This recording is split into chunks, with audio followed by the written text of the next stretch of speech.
el sábado, que tenía que ver con la introducción a la inferencia estadística, cómo hacemos el paso de la estadística descriptiva hacia la estadística inferencial. Veíamos y hacíamos unos ejercicios el sábado en grupo, en donde analizábamos descriptivamente unos datos a partir de sus estimadores, a partir de gráficos, de tablas cruzadas, y ya eso ya nos permitía ir conjeturando, ¿verdad? Ir planteándonos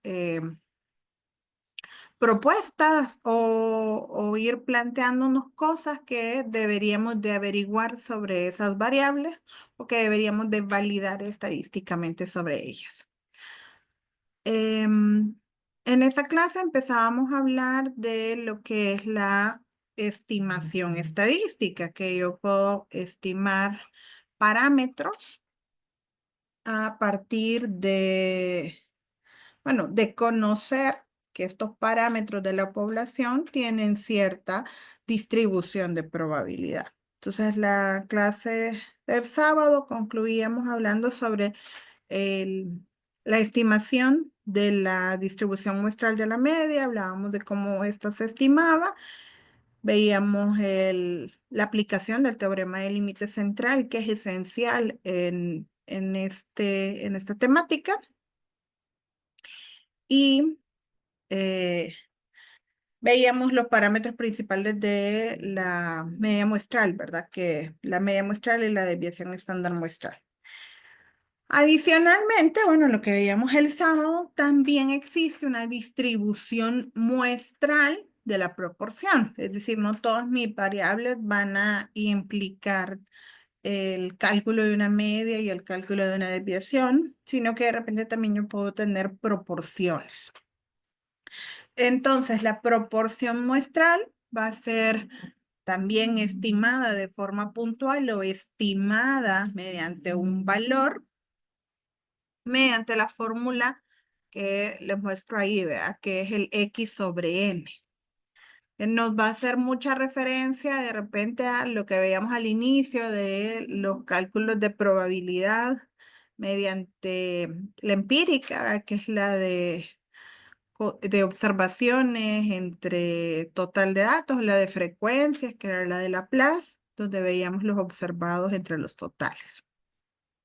Aquí hablamos de que esta proporción muestral es igual al número de elementos de la muestra que poseen cierta característica de interés. Aquí recuerden que cuando hablamos de proporción, pues estamos hablando de una partición de mi espacio muestral en una cantidad discreta de elementos, ¿verdad? Por ejemplo, de acuerdo a lo que veíamos el sábado, yo puedo decir la proporción de clientes que iban por una ensalada. Entonces ahí vemos cuántos fueron los clientes o los pedidos vinculados a ensalada. Esa sería nuestra X. Y el N, el tamaño de la muestra, es decir, la cantidad de datos que teníamos en el archivo, que en este caso eran 1000. Y así nos da la proporción muestral o la proporción promedio de la muestra. Decimos que para esta distribución muestral de la proporción, el valor esperado es ese P, el P barra, y lo denominamos valor esperado de la proporción media. Y adicionalmente, pues también va a tener, al igual que la distribución de la media muestral, también existe un cálculo de una desviación estándar para esta proporción media muestral. Y esta también, al igual que en el caso de la media muestral, tiene una variante de acuerdo si estoy trabajando con una población finita o infinita. Y entonces aquí vemos una primer fórmula que tiene ese ajuste en donde hablamos de cuál es el tamaño de la N de la población y el N de la muestra para hacer el ajuste porque es una población finita. Y la segunda formulita que está por acá nos permitiría calcular la desviación de la proporción media muestral para poblaciones que son bastante grandes, ¿verdad? O poblaciones que se consideran infinitas. Al igual que en el caso de la distribución de la media muestral, pues la distribución muestral de la proporción requiere conocer de sus parámetros de media y desviación estándar y también de cómo es su distribución. Decíamos que en el caso de la distribución muestral de la media, pues hablábamos de que esta se ajustaba a una distribución normal, una distribución teórica de tipo normal con media igual a la media muestral y con desviación igual a la desviación de la media muestral. En este caso, para la proporción, pues como no va a ser una variable de tipo continuo, sino que es de carácter discreto, entonces hablamos de que se distribuye de acuerdo a una binomial. Entonces, la distribución muestral de la proporción va a tener la distribución de probabilidad que va a venir dada por ese x sobre n. A ver, si seguimos. Sin embargo, al ser una binomial, pues yo puedo hacer un ajuste. Yo puedo de repente tener más interés a la hora de estimar probabilidades de ocurrencia de algún evento o tipo de evento dentro de esta muestra empleando no la distribución binomial, sino que la distribución normal. Y entonces hablamos de que existe un ajuste o que yo puedo venir y aproximar mi distribución a una distribución normal. Esto va a ocurrir siempre que yo pueda garantizar que, tal como está establecido por acá, veamos si lo puedo marcar, que el producto de n por p va a ser mayor o igual a 5 y también que el producto de n por q o de n por 1 menos p es mayor o igual que 5. Es decir, que yo tengo que asegurar que tengo un tamaño de muestra suficiente para que ese 5 llegue a suceder. ¿Sí? A partir de ese cálculo de la P, pues lo único que tengo que establecer es cuánto es mi N.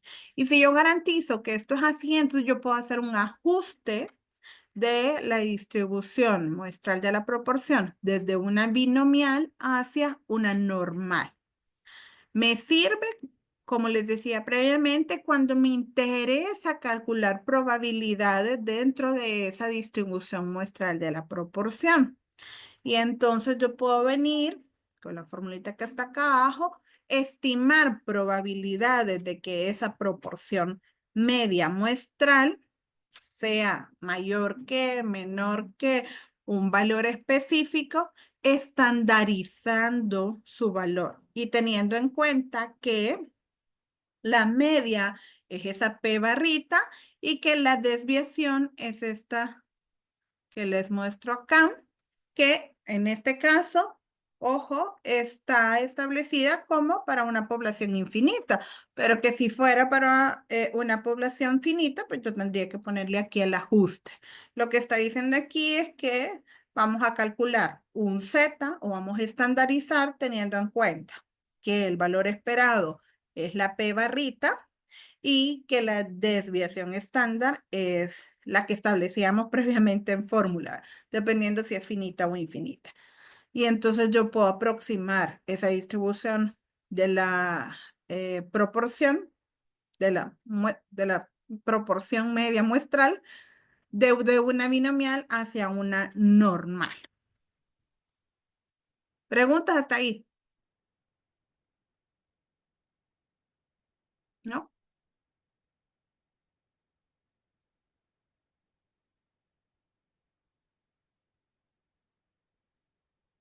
Ok, supongo que es un no. Entonces,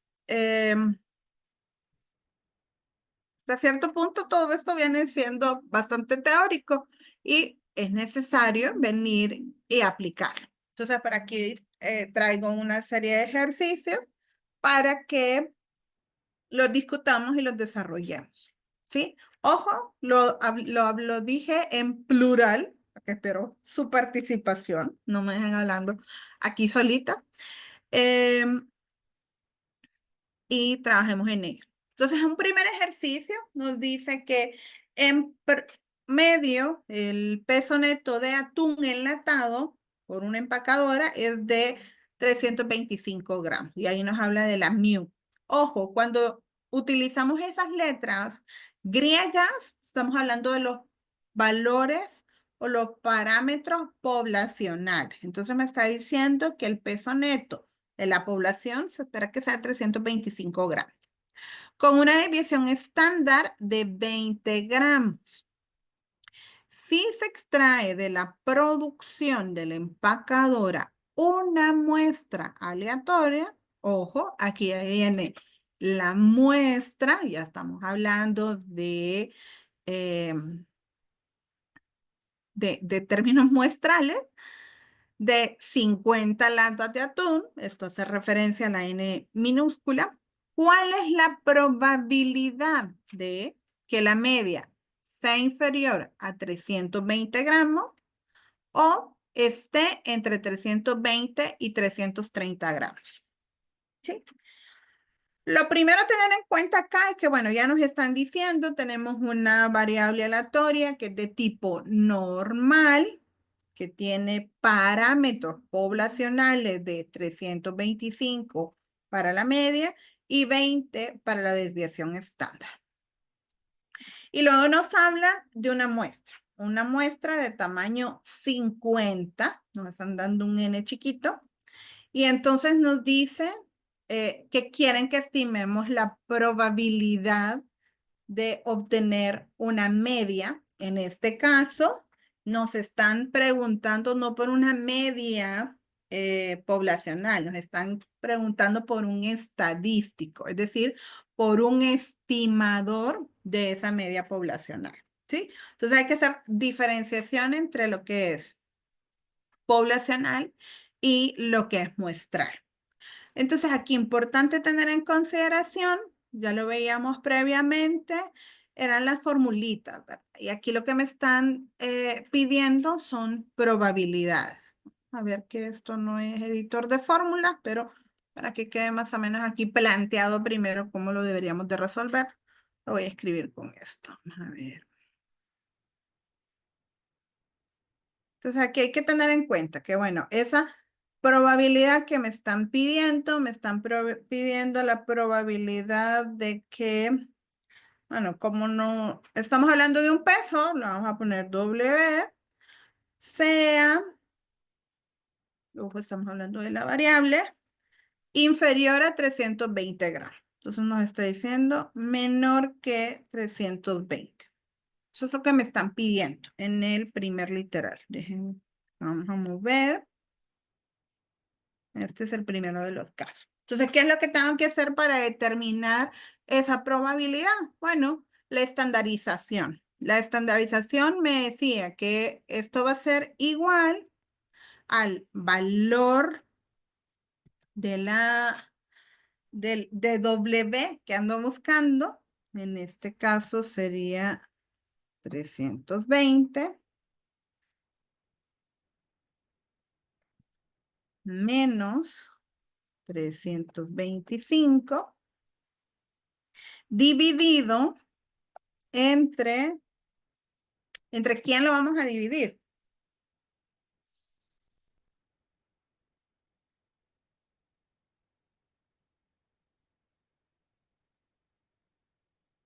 ¿Se acuerdan? Fue hace mucho, Manuel. Entre N. Sí lleva la N, pero nos hace falta algo más. Recuerden que lo que estamos haciendo es estandarizar. Desviación. Me encanta que les pregunto y me devuelven, me devuelven de respuesta a una pregunta.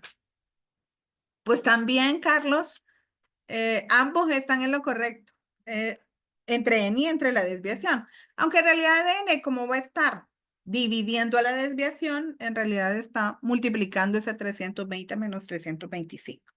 ¿Sí? ¿Cómo así? Bueno, por acá nos vamos a ir de nuevo quizás a esa parte de la presentación. Y recordarán ustedes que teníamos esto de acá. Incluso yo creo que se los escribía en la pizarra el sábado y les decía, de repente ustedes han visto que cuando yo estandarizo, en algunas ocasiones utilizo el valor menos la media entre sigma y en otras ocasiones utilizo el valor menos la media entre sigma raíz de n. ¿Cuál es esa diferencia? Ah, bueno, que aquí estamos hablando de la distribución de la media muestral. Y entonces cuando ya es muestral, pues tengo que agregar ese raíz de n. Entonces sí, efectivamente era sigma y n, pero vean que están en esta condición de sigma entre raíz de n. Ok, me regreso a la paginita, a la lámina donde estamos, aquí está. Y entonces quiere decir que esto va a ser, veamos dónde está, no sé por qué no veo lo que escribo. Sigma es 20, uy,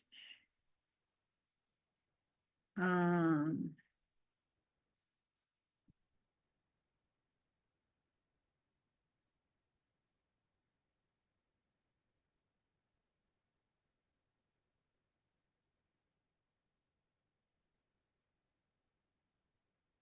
bueno, repetir por acá, tenemos P. Vamos llamando acá, aquí está. Y eso entre, vamos a poner por acá, 20. Y ese 20 entre la raíz. Veamos cómo ponemos raíz. Bueno, el n me dicen que es de 50 a la...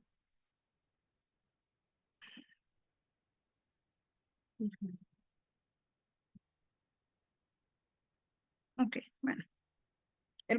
Espero me entiendan ahí la escritura de la forma. Que no la puedo mover, pues.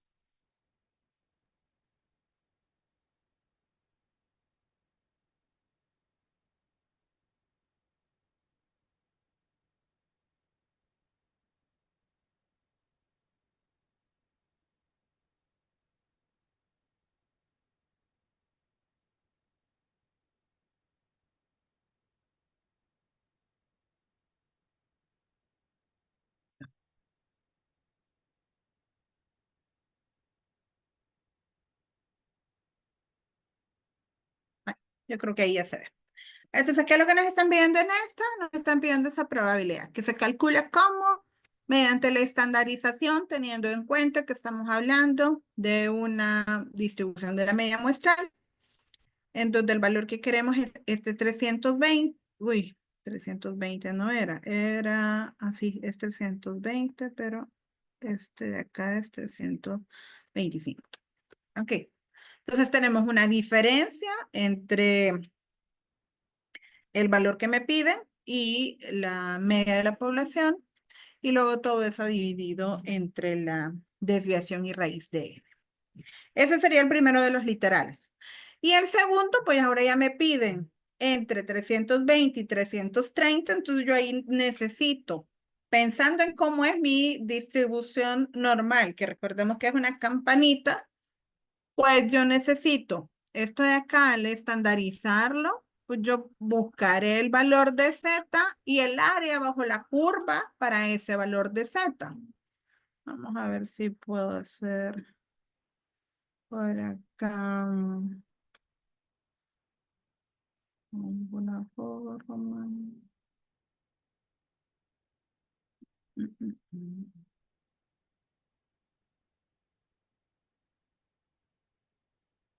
Bueno, veamos si nos sale por acá. Más o menos así es nuestra distribución normal. Y entonces, a mí me están dando el parámetro de la media. En el primero de los casos me decían que sea inferior a 320. Es decir, que al obtener yo esas 50 latas y sacarles el valor medio de su peso, ¿cuál es la probabilidad de que sea menor a 320? Entonces ahí, yo sé que esta rayita de acá se encuentra en 325, entonces básicamente por aquí está el 320. Cuando yo estandarizo voy a obtener un valor de Z correspondiente a esa posición. Y entonces lo que ando buscando es el área bajo la curva para ese Z.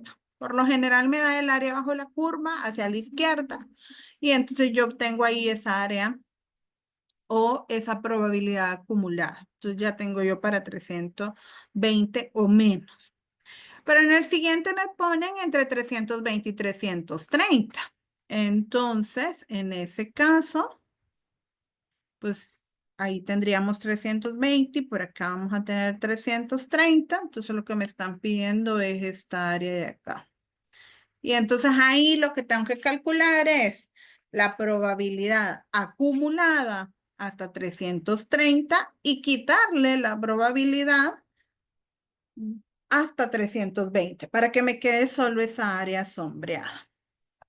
Entonces eso quiere decir que yo aquí busco la probabilidad de, veamos, 320. No, uy, esto de acá. Y entonces, y estandarizamos para ambos de la misma forma.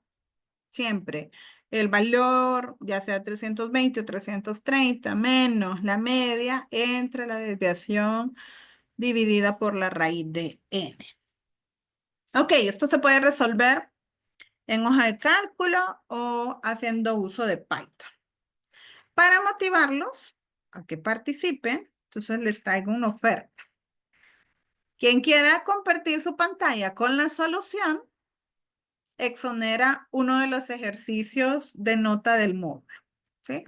Entonces, vengo dando exoneraciones para aquellos que lo quieran resolver. Libertad de uso de software, lo pueden hacer en hoja de cálculo, lo pueden hacer con Python, lo pueden hacer, qué sé yo, si alguien usa Minitab, lo pueden hacer con Minitab, si alguien usa R, lo hace con R, como ustedes gusten. Les estoy dando libertad. Entonces, si alguien está interesado, me dice yo y pues lo esperamos. A ver.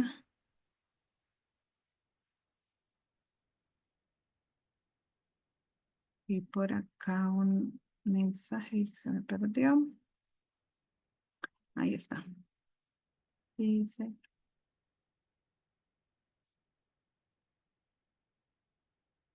¿Algún interesado? ¿Nadie? Dice Emerson, si nosotros tratáramos de hacer un estudio similar, ¿cómo podemos obtener el valor de la media de la población?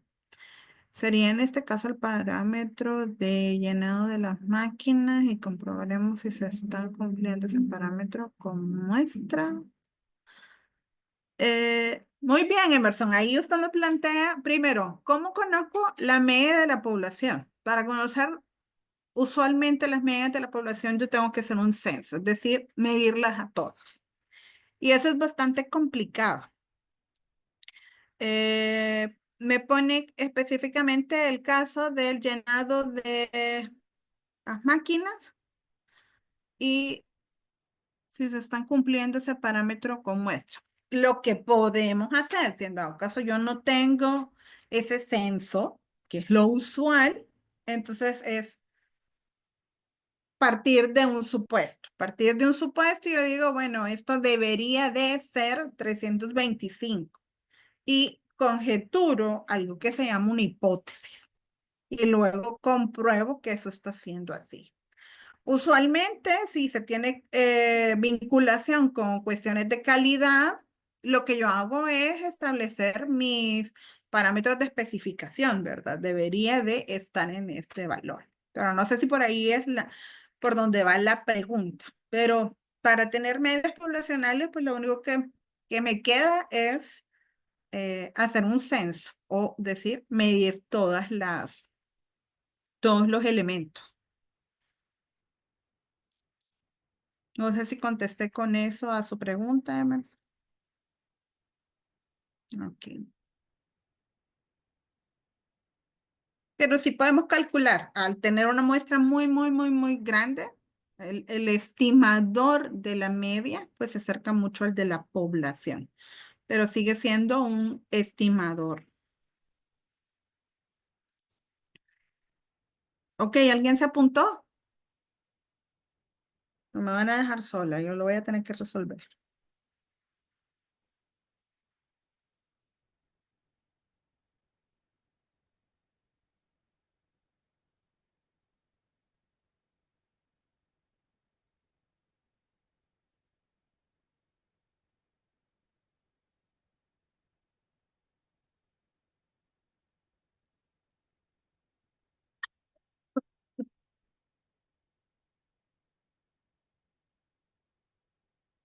Nadie. No puedo creer.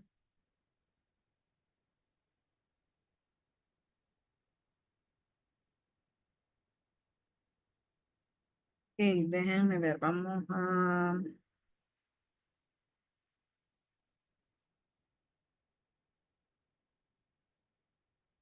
Voy a abrir un colado. Vamos a hacer.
Mm,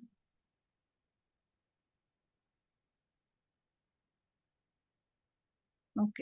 Ya que nadie aceptó la oferta, lo trabajaré yo. Entonces vamos a ver. Si lo hacemos en Python, lo primero sería, ¿qué necesito para resolver ese tipo de problema? Yo ya les había puesto ahí en el aula virtual de la sesión, creo que, bueno, esta no es la 4, esta es la 5. ¿Cuál es el nombre? Em, ¿Qué necesito para resolverlo? ¿Qué librería?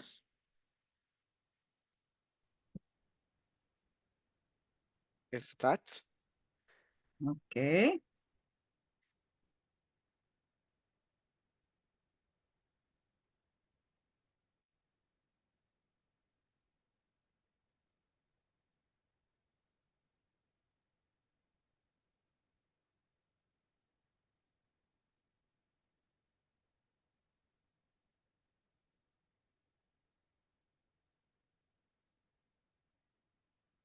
Y también se le necesitaría NumPy NumPy para la raíz cuadrada, digo. para sí.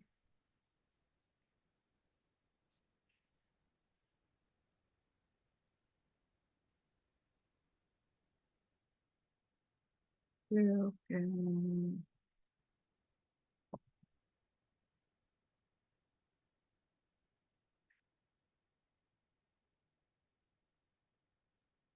Ujú.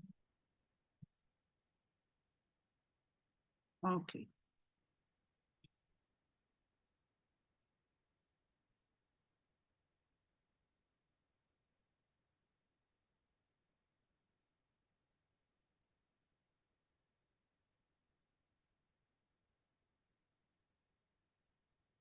Ok, lo siguiente que sería, bueno, definamos nuestros datos. Vea, ¿qué datos son los que tenemos? Uy, Bueno, tenemos la media poblacional en gramos. ajá. Vamos a eh, llamar new, que es de 325. la desviación estándar, que es de 20. Y el tamaño de Vamos la muestra, que es de 50. ok.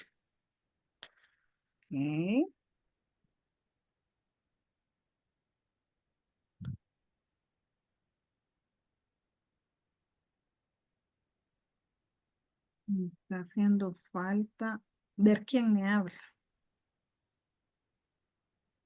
Mauricio. Ah, Es Mauricio. que, ¿Ya lo es que resolvió, Mauricio? no, pero es que tengo más o menos una noción de estadística. Ok. Muy bien, entonces ahí están nuestros datos. Lo siguiente que sería Definir una función sobre la muestra. definir una función sobre la muestra. Ajá, ¿cómo lo hacemos? Me está dictando los pasos y se pudo haber ahorrado un ejercicio de tarea. Es que no lo tengo escrito tal cual, sino que voy así como que revisando mis pensamientos ahí. Ok. Bueno, tendría que ser una función entre la muestra y que sería igual, la muestra sobre creo que la raíz cuadrada de n, algo así, ¿no? Ahí sí que me perdí. Mm,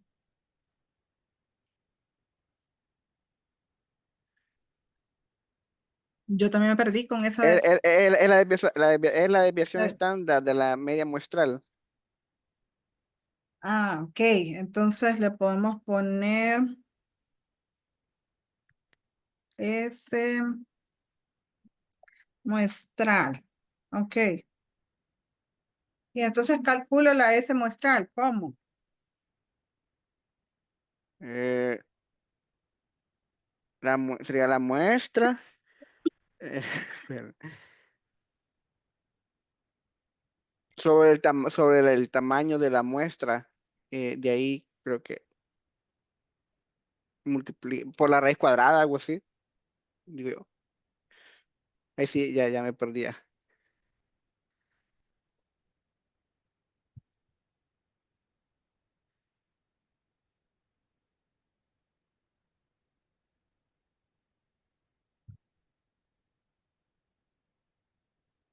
Deme un minuto.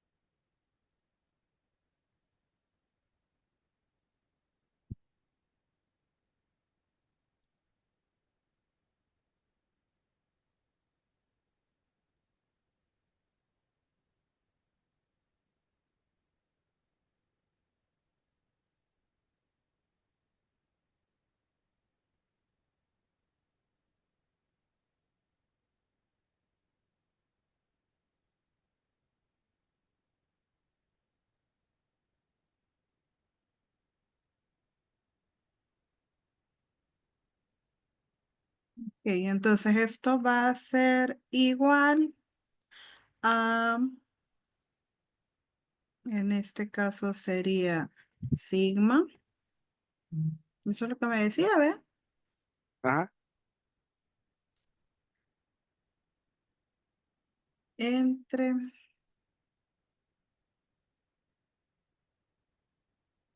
ya me lo propone.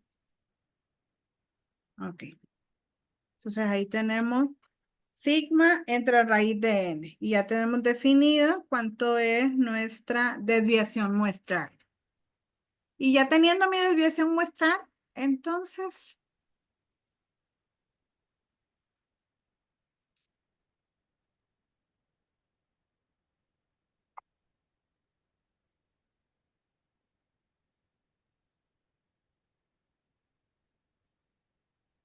solo nos queda calcular la probabilidad, ¿o no? Sería 320 menos la muestra entre la sigma muestral, digo yo.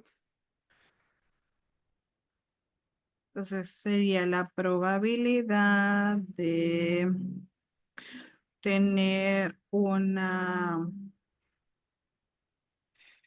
¿cómo le llamamos? Un peso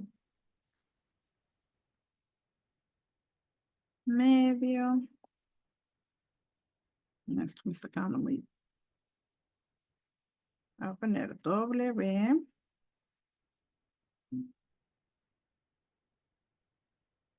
No. 320 era, ¿verdad? Sí, a Ok. 325. Ah, sí, perdón, 325 es la media, pero lo que nos 300. pedían era la de menor a 320.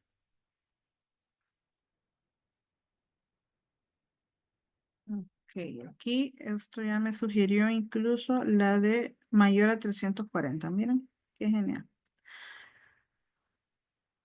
Y entonces ahí está la probabilidad de tener un peso menor a 320 va a ser igual mediante la función acumulada de la normal con media de 320, perdón, con un valor de X de 320, una media que se llama mu y una desviación muestral que hemos calculado previamente.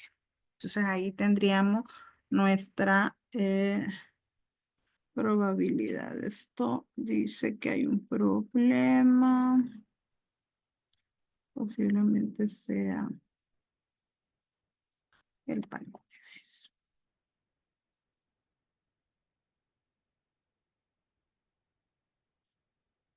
Entonces vamos a colocar por ahí. Pero, bueno, esto sí lo puedo poner así. Probabilidad de un peso menor a 320 puntos. Ahí está. Ok, hacemos este cálculo y algo está malo. Veamos. Cálculo de la S muestral. Dicen que no he definido sigma. Excelente. Ok, ahí está. Entonces ahí tenemos que nuestra probabilidad nos da de 0,038, o sea, del 3,8% de obtener una media muestral menor a 320. ¿Sí? Esto también lo podemos haber resuelto. Vamos a ver otra alternativa, posiblemente más simple. Bueno, desde mi perspectiva es más simple, ¿verdad? Pero como me pidieron que lo viéramos en Python, y también eh, les puse en el objetivo que íbamos a usar hojas de cálculo, entonces también vamos a hacer la versión hoja de cálculo. Y se van a dar cuenta que para algo tan sencillito, vea, la hoja de cálculo pues lo hace también simple. Veamos, entonces les comparto también la hoja de cálculo. Y entonces aquí también definimos, ¿verdad? Tenemos un sigma. A ver, aquí sí se puede poner sigma. Perdón, una mu. A ver si ahí está mu. Luego, esta tiene un valor de 325. Luego tenemos una sigma de... eso no la tengo en 2.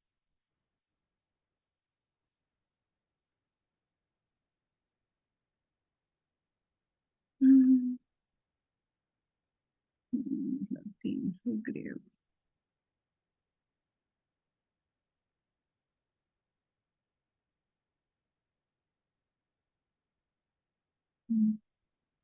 Esta sigma. Aquí está. Ok. Entonces ahí tenemos una mu, tenemos un sigma de 20 y tenemos una n. No sé si esto está muy chiquito. Pero le vamos a dar un poquito de zoom. Yo ya me voy a quedar ciega, estoy con muy poca luz. No por mi gusto, sino que porque así me tiene el destino en este momento. Las lamparitas son bien limitadas en este lugar. A ver, entonces ahí teníamos nuestros datos, ¿verdad? Decimos mu, sigma, n, y lo que nos interesaba es la probabilidad de que el peso sea menor que 320. Entonces, en este caso, lo que yo tengo que hacer es, bueno, puedo usar una función de Excel, que en este caso sería la de la distribución normal estándar n, déjeme ver.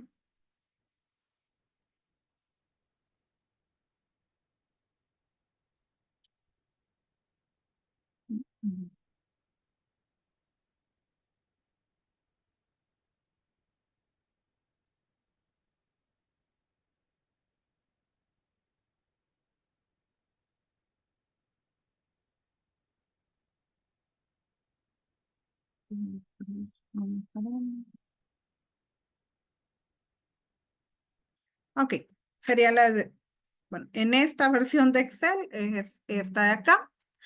Me piden una X, que en este caso es 320, lo que me están pidiendo. Me piden una media, punto y coma, que sería esta que está acá. Me piden una desviación estándar. Aquí yo no debo de olvidar que estamos hablando de la distribución de la media muestral. Entonces yo aquí tengo la poblacional, pero pues lo que tengo que hacer es esto entre la raíz. Creo que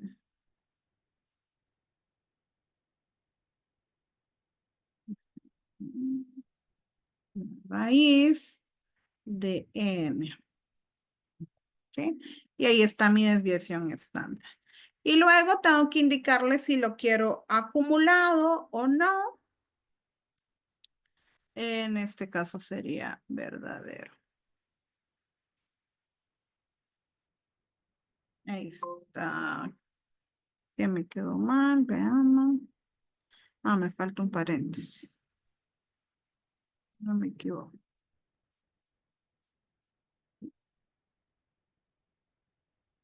Ahí está. Y entonces tenemos el mismo resultado, si se dan cuenta, de 0.0385 o de 3.8% de probabilidad de obtener un peso menor a 320.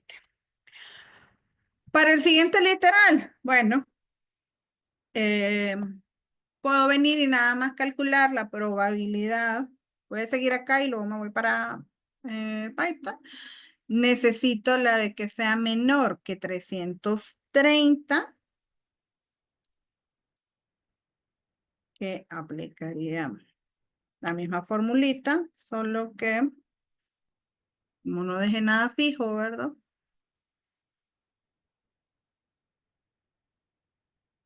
Y además esto tiene que ser 330. ¿Sí?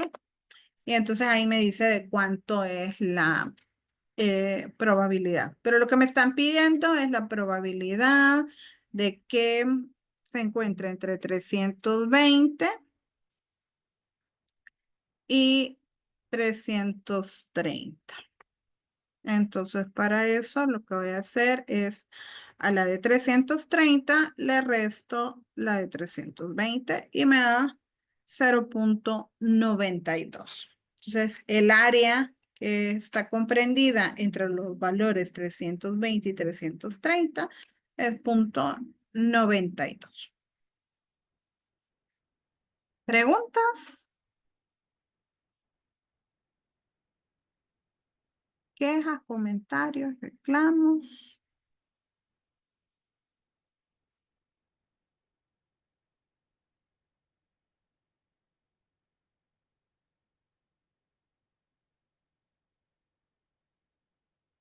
¿Se fueron? ¿Siguen ahí? Todo bien. Ok.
Ahí está también el código en Python y ahí ven el resultado, es el mismo. Ok, muy bien, sigamos.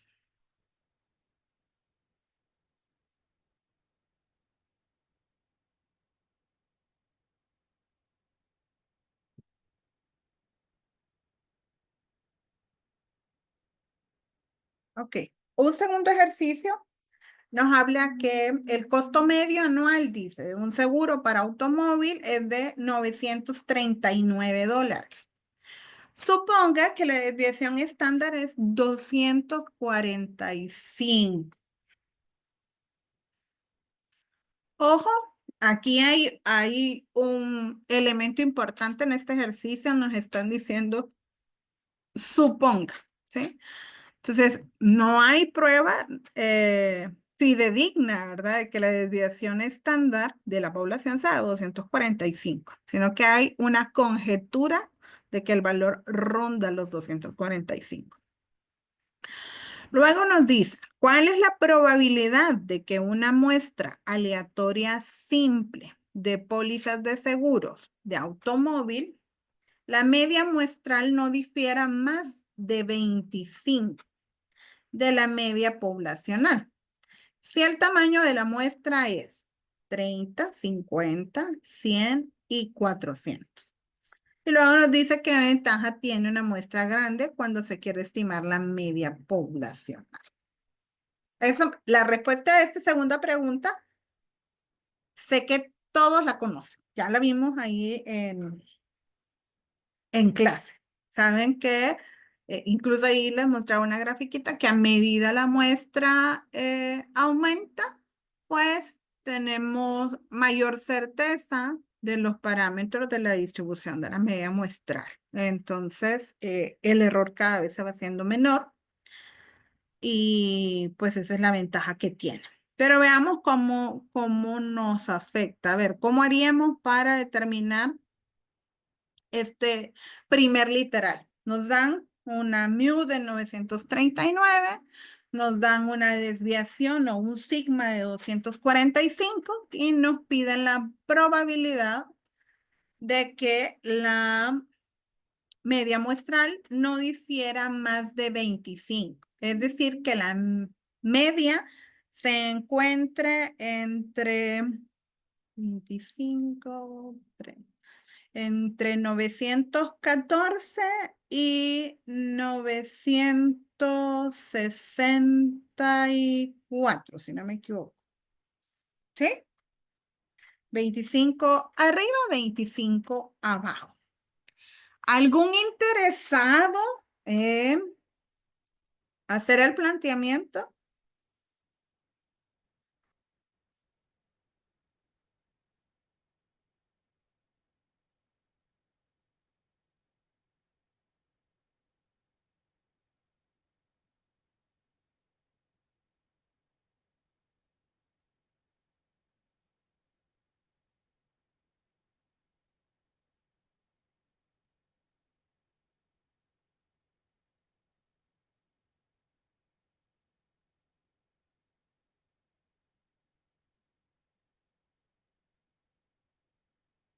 Ninguno.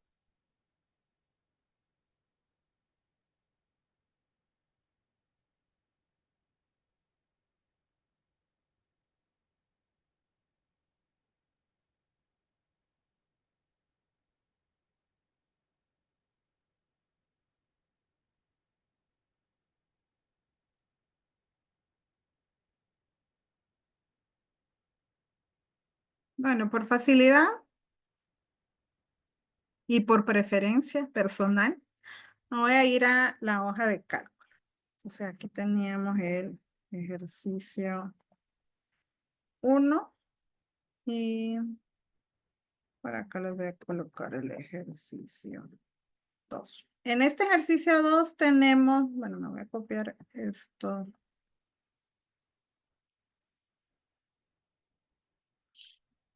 De acá, que son los datos que tenemos del problema. Para este otro problema tenemos, dice por ahí, una media de, ya se me olvidó de cuánto era, es de 939.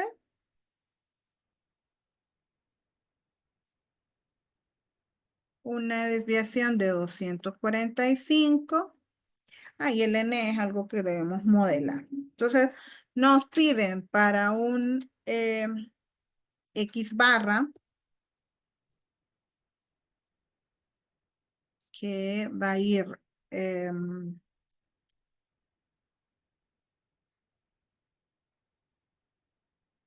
el x barra mínimo, nos dicen que va a ser 25 abajo.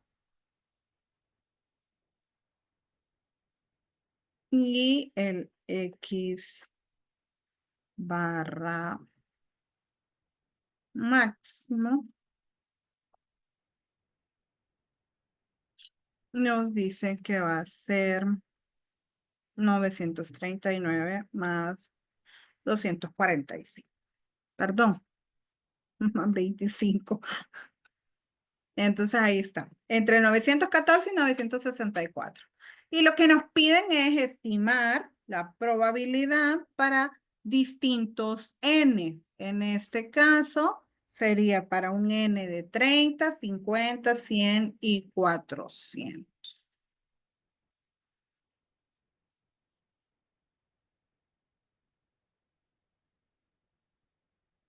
30, 50, 100, 400. Entonces tenemos que estimar la probabilidad. Entonces, a la hora de que yo determino la probabilidad, recordemos por lo menos aquí en la hoja de cálculo, la funcioncita. A ver, ¿dónde están? Por acá. Entonces, el X que me piden, en este caso, como va a ser un intervalo o un rango de valores, coloco primero el del superior para luego restarle al del inferior y que me quede solo el área entre mínimo y máximo. Entonces, en este caso sería para el máximo con una media de 939, una desviación estándar que es el sigma entre la raíz de este n que está por acá y finalmente indicar que es acumulado. Ok, solo voy a dejar fijos los valores.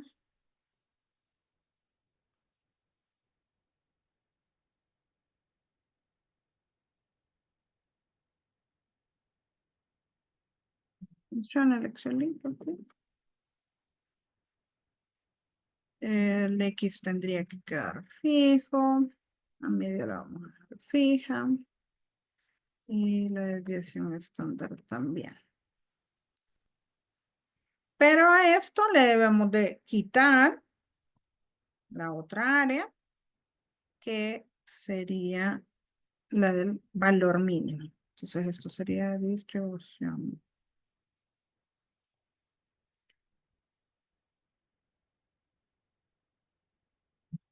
para este otro X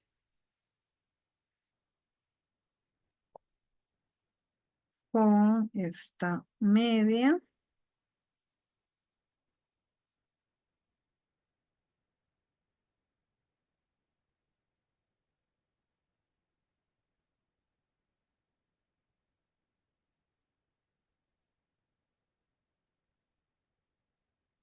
con este sigma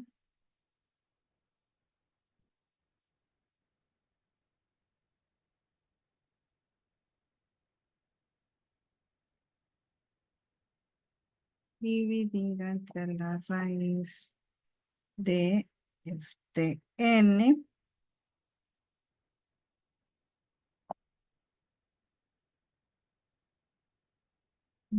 verdadero. Ok, entonces ahí estaría la fórmula de cálculo. Aquí me hace falta un paréntesis antes de que esto me vaya a decir, ¿no?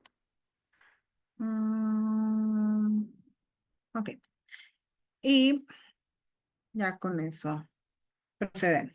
Entonces, en el caso de que la n fuera de 30, vemos que la probabilidad de que la media se mueva 25 arriba y 25 abajo es de 0.42. Pero a medida yo voy aumentando el n, pues la probabilidad, si se dan cuenta, va aumentando.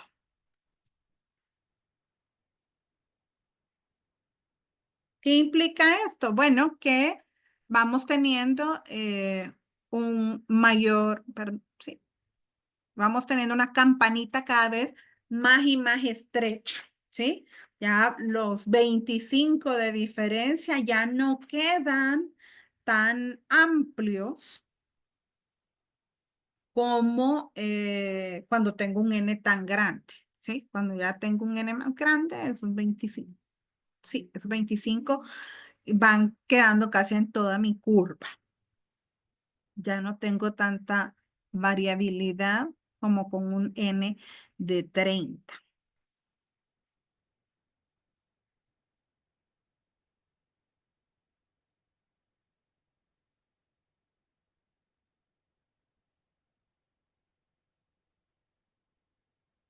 Preguntas.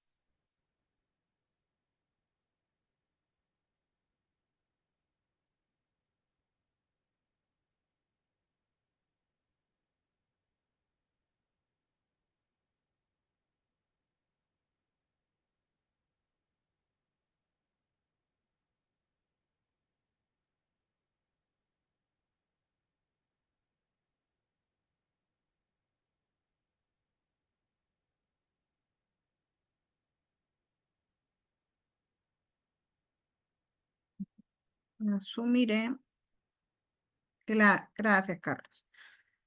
Todo bien. Entonces, Solo si me puedes recordar qué, qué significa que se vaya acercando más a cero cuando la media, digo, la muestra es más grande. ¿Es el bueno, porcentaje de acierto? si lo vemos, sí, sí, qué tanta certeza voy teniendo Ok. yo de mi media muestral, ¿verdad? Porque yo me estoy asegurando que no difiera en más de 25, ¿sí? Si lo veo como la probabilidad que me dé un valor mayor a 25 arriba y 25 abajo, pensamos en ese caso, digamos, en el complemento. Por ejemplo, yo les puedo poner acá el 1 menos esta probabilidad, que sería lo que queda fuera del área bajo la curva. Déjenme ver si podemos dibujarla por... no, vamos a ver. Tengo por acá internet, aquí donde estaba el Colab.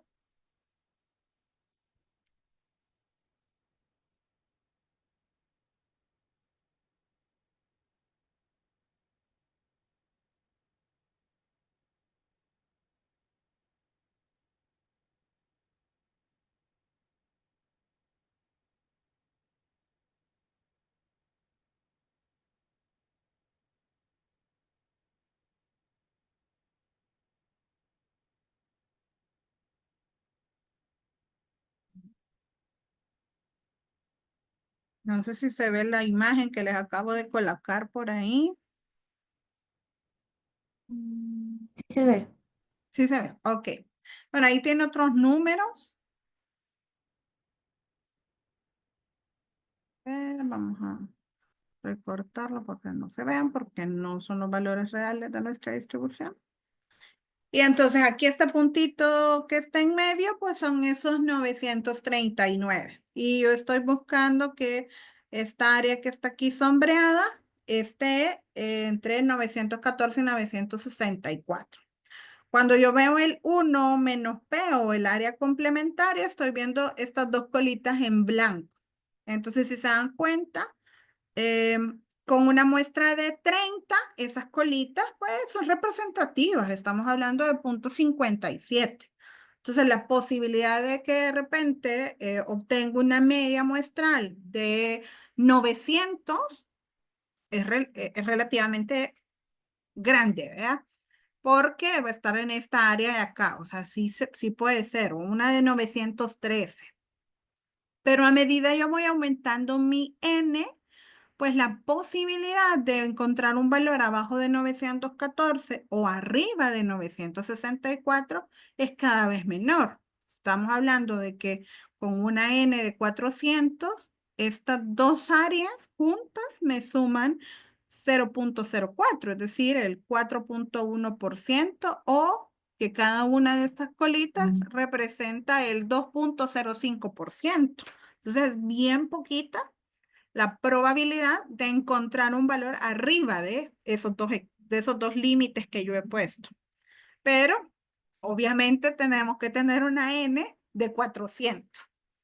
Aquí quizás el punto importante de este ejercicio es ver la importancia que tiene establecer un n apropiado, ¿verdad? Ya puedo ver yo que al menos si ya el n es de 50, la probabilidad de obtener valores fuera de esos dos que colocaba ahí, de ese mínimo y de ese máximo, es menor a la mitad, es de 0,47. Y ya con un n de 100 es mucho menor, ¿verdad? Solo es el 30%. Entonces, básicamente eso es lo que intenta reflejar el ejercicio. No sé si con eso contesté a la pregunta. Sí. Ok,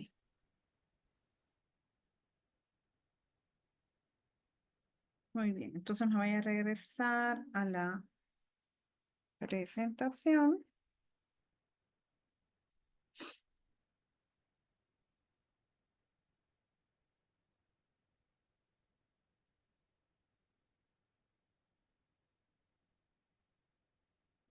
tenemos un tercer ejercicio. Uy, esto me quedó en esta hojita, no sé por qué. Entonces, ¿qué dice? Que los publicistas, dice, contratan proveedores de servicios de Internet y motores de búsqueda para poner su publicidad en los sitios web. Pagan una cuota de acuerdo con el número de clientes potenciales que hacen clic en su publicidad. Por desgracia, dice, el fraude por clic, es decir, la práctica de hacer clic en una publicidad con el solo objeto de aumentar la ganancia, se ha convertido en un problema. No sé si a más de alguno de ustedes de repente le ha llegado un mensaje en WhatsApp en donde le dicen, te ofrecemos tanto por ver estos videos o por darle like a estas publicaciones. ¿Verdad? A eso hace referencia, a esas situaciones de fraude. Entonces nos dice, 40% de los publicistas se quejan de haber sido víctima de fraude por clic. Suponga, dice, que se tome una muestra aleatoria de 380 publicistas con objeto de tener más información acerca de cómo son afectados por este fraude por clic. Y entonces nos preguntan, ¿cuál es la probabilidad de que la proporción muestral esté a no más de 0.04? ¿Sí? Más o menos 0.04 de la proporción poblacional. ¿Y cuál es la probabilidad de que la proporción muestral sea mayor que 0.45?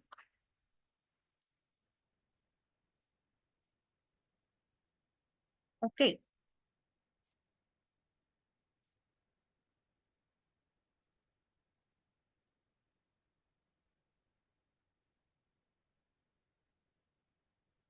¿Qué datos nos proporciona este problema?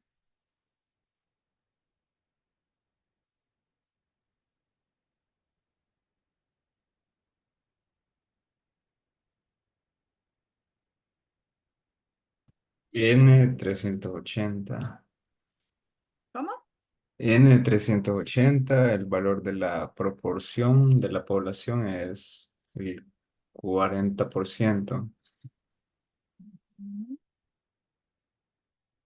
Ok. Entonces ahí tenemos una P y una N. Esto es claro, ya no estamos hablando de la distribución muestral de la media, sino que estamos hablando de la distribución muestral de la proporción. Que decíamos que se puede aproximar a una distribución normal. ¿Cómo se aproxima a una distribución normal? Si cumple con que N por P es mayor que 5 y N por Q también es mayor que 5. En este caso nos están diciendo que P es 0.4, ¿sí? Y entonces, N es 380. Entonces, lo primero que podríamos plantearnos es si NP es igual a 380 por 0.4. ¿Cuánto nos da eso? Quiero ver. 3.8, 7.6, 15.2, si no me equivoco.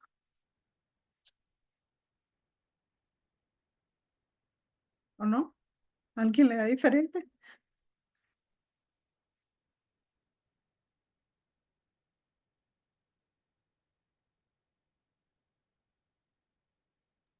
Sería 152, ¿o no?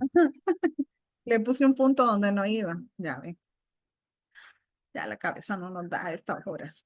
Ok, entonces vemos un N por P que cumple con ser mayor o igual que 5. Y si lo pensamos como N por Q, esto va a ser igual a 380 por 1 menos P, que sería 0.6.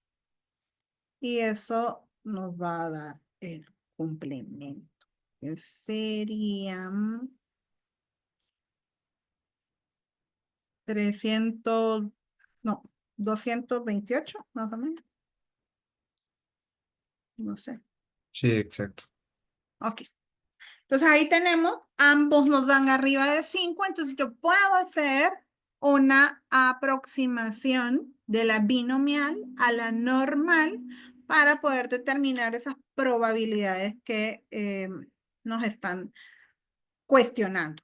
Entonces la primera es, ¿cuál es la probabilidad de que la proporción muestral esté a no más de más menos 0.04 de la proporción poblacional?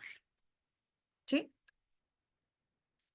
A ver, entonces, para calcular esa probabilidad, uso la estandarización, en donde recordemos que la media sería igual a la proporción media, que en este caso sería 40% o 0.4, y que nuestra desviación estándar de la proporción va a venir dada por la formulita de P por Q, si no me equivoco, entre N.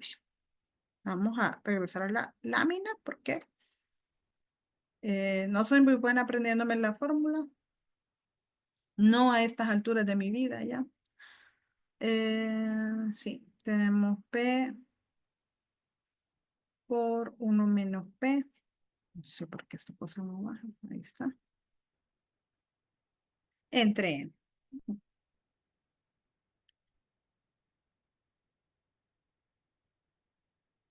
¿Ok?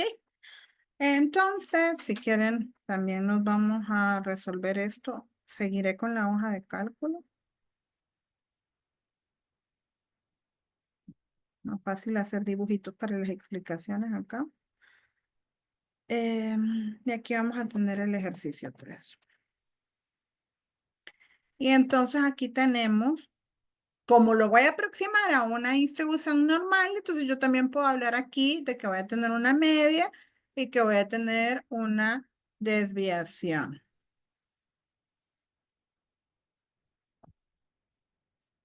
Entonces, ¿quién es mi media? Mi media va a ser esa proporción media muestral, que en este caso es 0.4. Y la desviación, ya decíamos que venía dado por una formulita que era igual a la raíz de P por Q,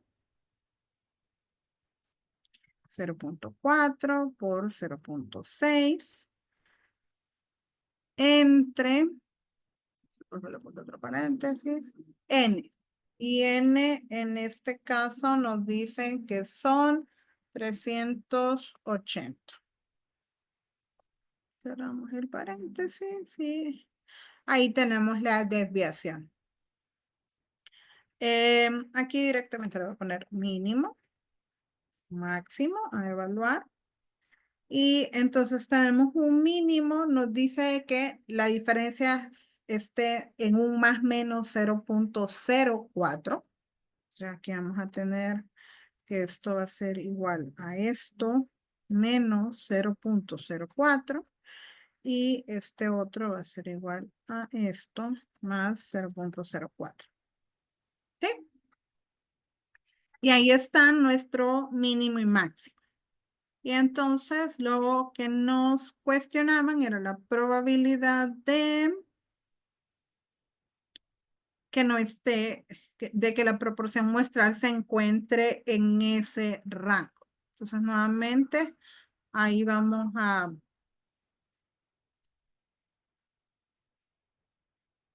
establecer.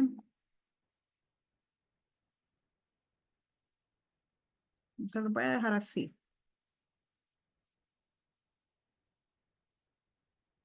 Definir.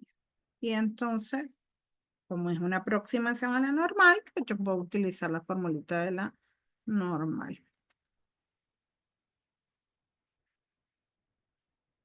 Y entonces tengo el primer valor que sería el máximo con una media que está acá, una desviación estándar que ya la tengo acá y un valor acumulado verdadero.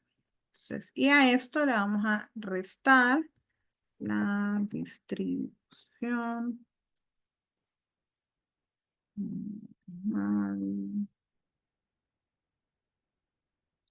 Para el mínimo con esta media, esta desviación y acumulado. Ahí está. Y entonces ahí tenemos que dadas esas condiciones, la probabilidad de que la proporción media muestral se encuentre entre punto 36 y punto 44, pues es del 88.8%.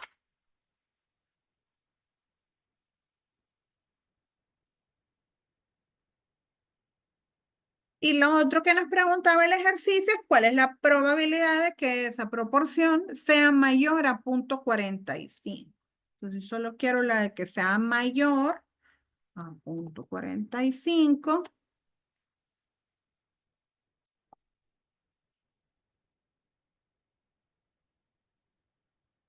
Aquí vamos a calcular la probabilidad de que sea menor que 0.45 y vamos a extraer el complemento. Entonces eso implica que yo voy a tener aquí 1 menos el acumulado hasta 0.45.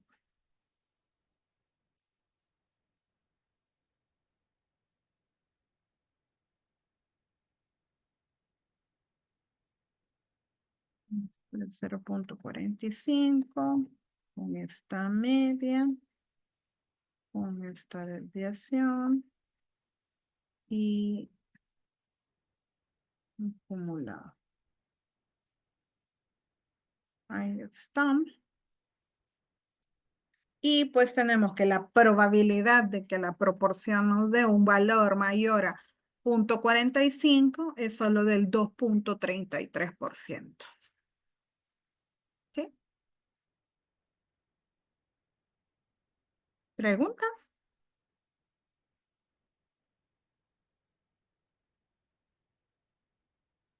Todo claro. Ok, muchas gracias.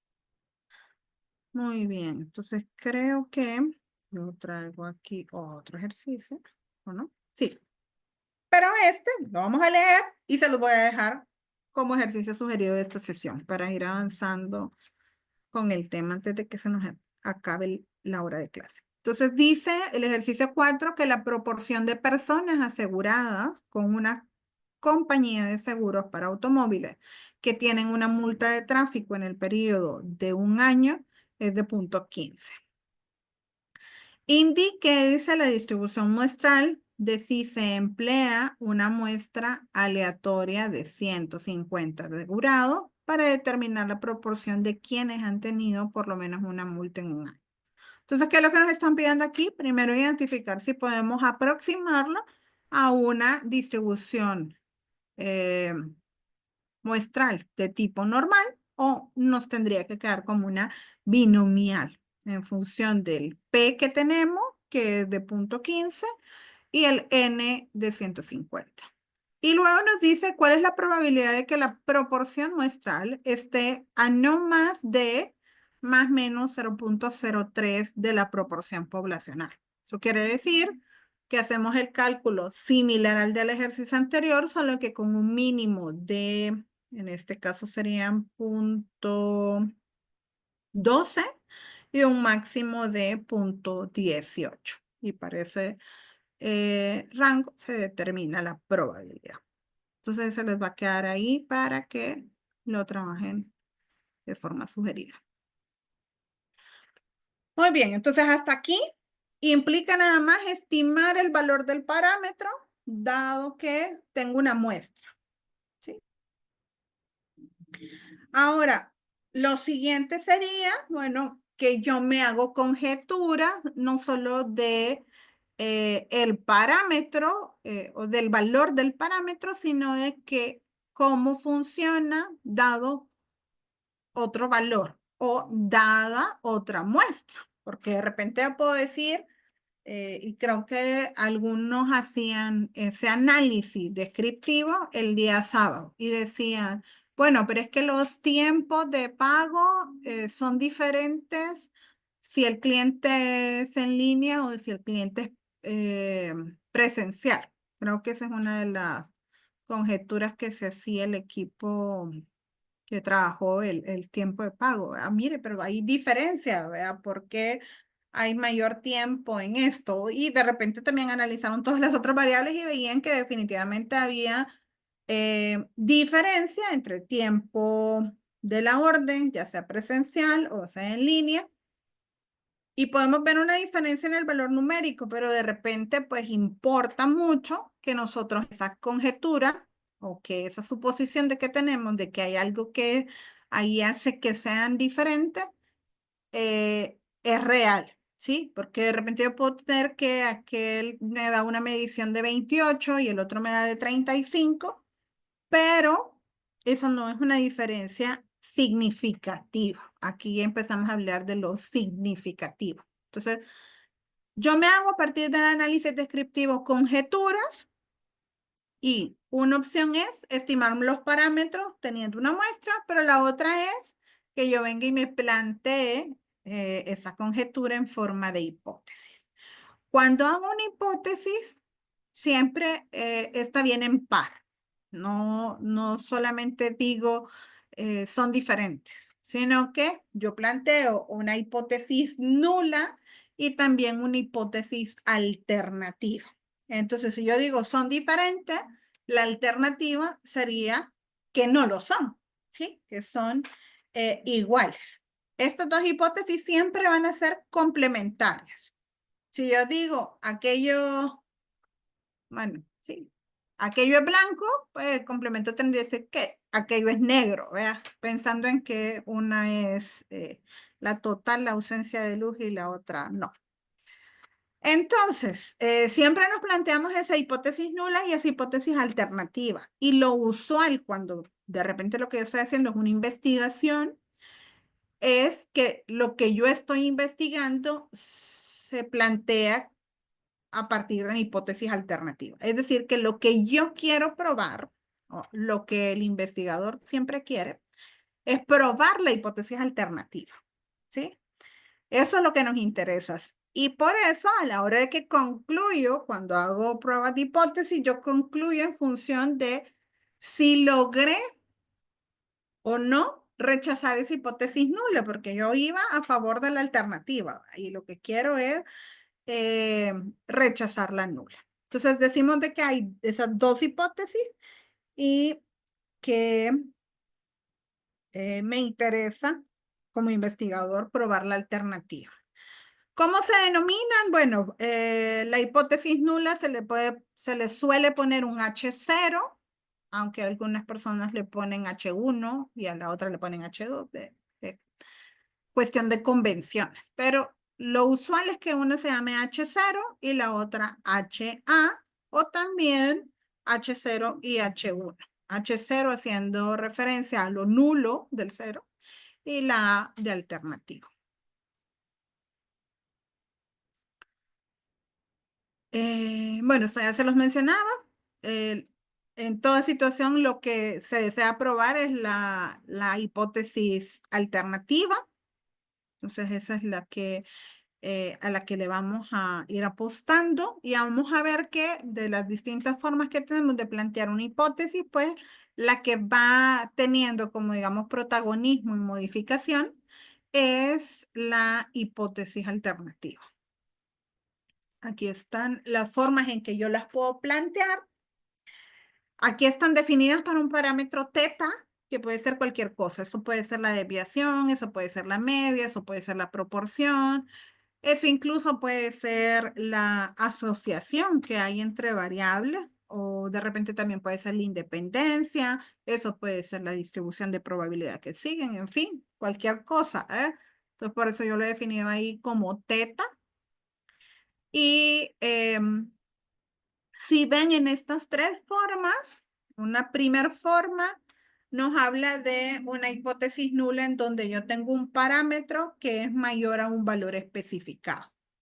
Esta hipótesis también puede ser que el parámetro de la muestra 1 es mayor que el parámetro, mayor o igual que el parámetro de la muestra 2. Si lo que estoy haciendo es comparando dos, ¿verdad? Si estoy comparando 3, pues también puede ser que el de la 1 mayor que 2 y mayor que 3 y mayor que 4. ¿verdad? En el otro vemos que estoy diciendo, bueno, el parámetro es menor que un valor especificado o que ambos parámetros difieren y que uno es menor que el otro. Y en la última, aquí tendrían que haber sido 2 puntos. Bueno, y en la última estamos hablando de que el parámetro es igual a un valor especificado o a un parámetro de otra muestra. Si se dan cuenta, siempre en la hipótesis nula se incluye la igualdad, ya sea mayor o igual, menor o igual o solo el igual. Algunos autores, dependiendo de a quién se consulte, pues podrán establecer siempre como hipótesis nula, nada más esta que está acá, que es la tercera. Siempre plantean su hipótesis nula como igualdad y lo único que van cambiando es la alternativa, ya sea como menor que, mayor que o diferente. Pero se debe de entender que como son complementarias, si yo lo que tengo aquí es mayor que, pues obviamente lo que lo complementa sería el menor o igual que. O sea, yo aquí tengo el, perdón, este era el menor. Si yo tengo el mayor que, aquí menor o igual que. Si tengo el menor que, aquí el mayor o igual que. Pero la igualdad, insisto, siempre en la hipótesis nula. Y bueno, la tercera que es diferente de, esas sí son completamente complementarias. O es igual o no lo es. Entonces ahí están las tres formas de plantear una hipótesis para, como insisto, para un parámetro o para las relaciones que existen en una variable, ¿verdad? Que pueden ser de asociaciones, de independencia, de distribución, entre otros. Para esta clase vamos a trabajar nada más o vamos a hablar nada más de parámetros en específico. Muy bien. Algunas definiciones importantes que van a tener mucha relevancia cuando hablamos de una prueba de hipótesis. Primero que la hipótesis nula y alternativa son afirmaciones opuestas y complementarias. Cuando yo hago la prueba, voy a llegar a que una de las dos, para una de las dos tengo evidencia, pero difícilmente puedo venir y quedarme con que no, con que tengo evidencia para ambas, ¿verdad? Eso no es posible porque precisamente yo planteo mis hipótesis para que sean complementarias y excluyentes, ¿verdad? Si una ocurre, no ocurre la otra.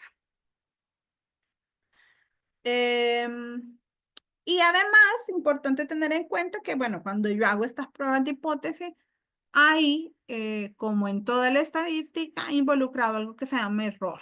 Siempre va a haber ahí una posibilidad de error. Y esa probabilidad de error se suele hasta cierto punto medir o yo la puedo definir. Entonces, cuando hablamos de error, hablamos de que dentro de las pruebas de hipótesis existen dos tipos de errores. El error tipo 1, que algunas veces se le denomina alfa, o cuando nosotros estamos haciendo la prueba de hipótesis, lo denominamos como nivel de significancia, y es por eso que viene ahí el término de si las diferencias son significativas. Ese error tipo 1 tiene que ver con el hecho de decir que mi hipótesis nula es verdadera y llegar a la conclusión de que se rechaza. Es decir, yo digo no es verdadera, pero sí lo es. ¿Sí? Y el error tipo 2 es en el que sucede lo opuesto, ¿verdad? Que yo acepto mi hipótesis nula, pero esta no es verdadera, sino que la que es verdadera es la hipótesis alternativa. Aquí, pues pueden haber muchas discusiones de qué es peor, ¿verdad? Si cometer el error tipo 1 o el error tipo 2, ¿sí? Aceptar lo verdadero, bueno, sí, aceptar lo no verdadero o rechazar lo verdadero. va a depender del contexto y de la problemática, ¿verdad? Porque no es lo mismo cometer el error tipo 1 cuando lo que estamos conjeturando es vinculado de repente a un medicamento, una vacuna o a algo que puede afectar la vida humana versus cometer el error tipo 1 cuando lo que yo estoy haciendo es, como en el ejemplo, ¿verdad? Midiendo si se llegaba al peso de las latas de atún. ¿Sí? Creo que no va a afectar mucho o no es tan impactante como en el caso de decir que una vacuna va a funcionar cuando no. Entonces aquí estamos hablando, bueno, de los tipos de errores y por acá aceptar la hipótesis nula cuando es verdadera, pues obviamente una conclusión correcta, o rechazarla cuando no es correcta y también es una buena conclusión. Ese nivel de significancia o error tipo 1, nosotros lo vamos a definir cada que hagamos nuestras pruebas de hipótesis. Y a partir de él determinamos o llegamos a una conclusión. Es decir, es cuánto estoy dispuesto yo a cometer un error. Y nosotros lo fijamos, a diferencia del error tipo 2, que nosotros no tenemos posibilidad de decir, bueno, voy a definir mi error tipo 2 en este valor y a partir de eso hago mis cálculos. No, solamente el que podemos prefijar es el error tipo 1. Luego, definido el error tipo 1 o el alfa, también de ahí pues yo puedo obtener mi nivel de confianza, que usualmente cuando hago pruebas de hipótesis yo digo voy a hacer una prueba de hipótesis con un 99% de confianza o voy a hacer una prueba de hipótesis con un 95% de confianza. También se suele decir voy a hacer una prueba de hipótesis con un 5% de significancia. Y entonces ese 5% de significancia implica 95% de confianza, porque el nivel de confianza es 1 menos el alfa, ¿sí? Es decir, la probabilidad complementaria.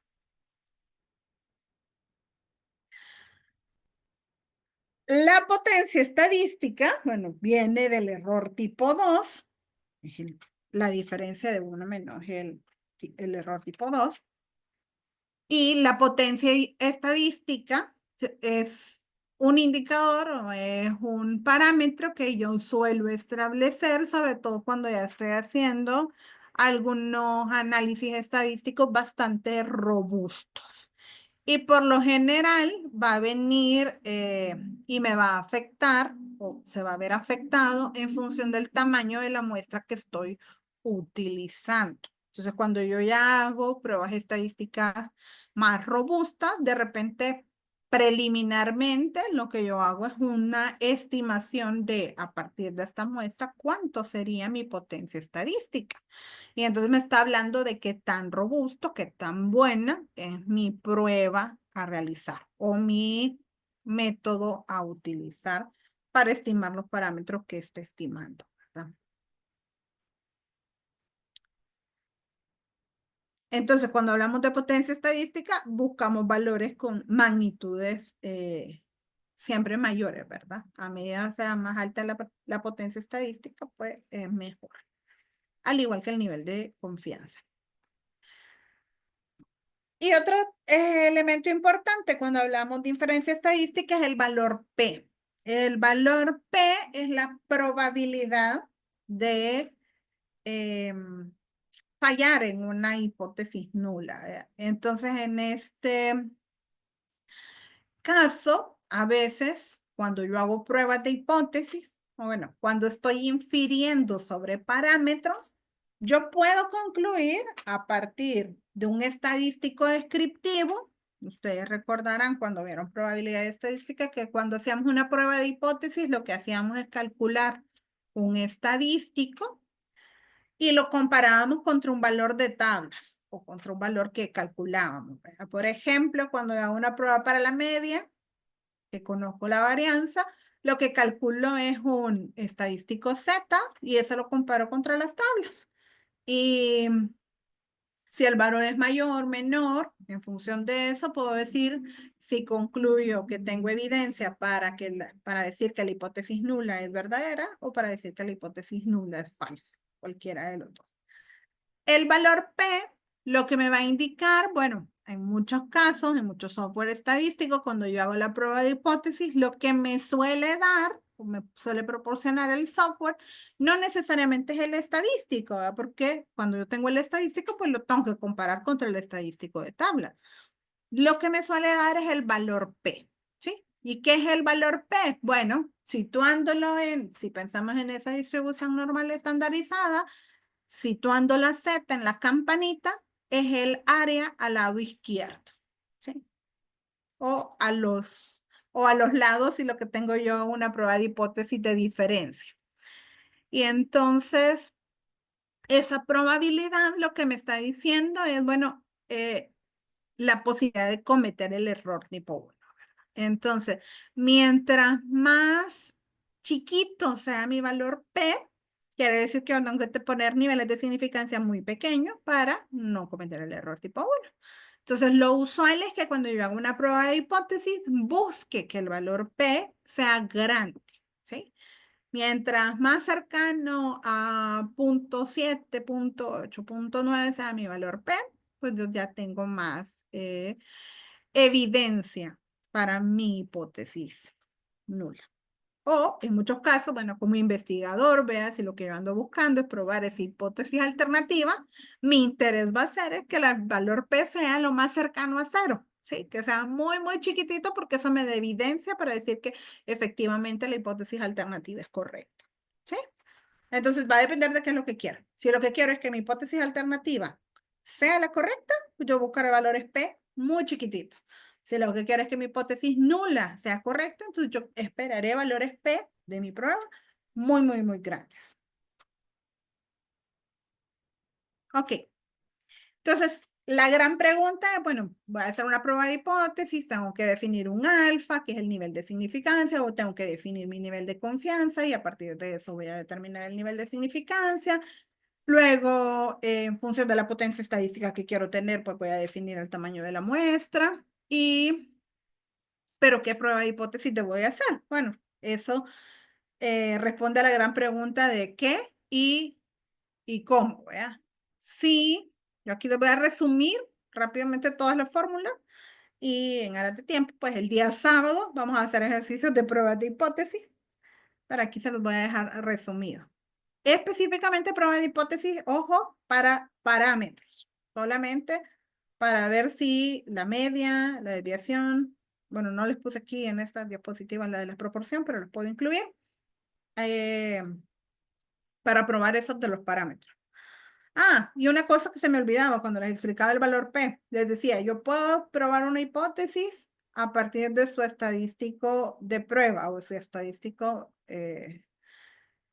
sí, el estadístico de prueba, que puede ser una Z, una T, una Chi, una F, pero también puedo probarla directamente con el valor P. Y una tercera forma es construyendo un intervalo de confianza. Cuando yo tengo un intervalo de confianza, entonces yo puedo venir y probar una hipótesis al ver los límites inferiores y superiores de mi intervalo de confianza y ver si el parámetro que yo estoy conjeturando se encuentra dentro o no de ese intervalo.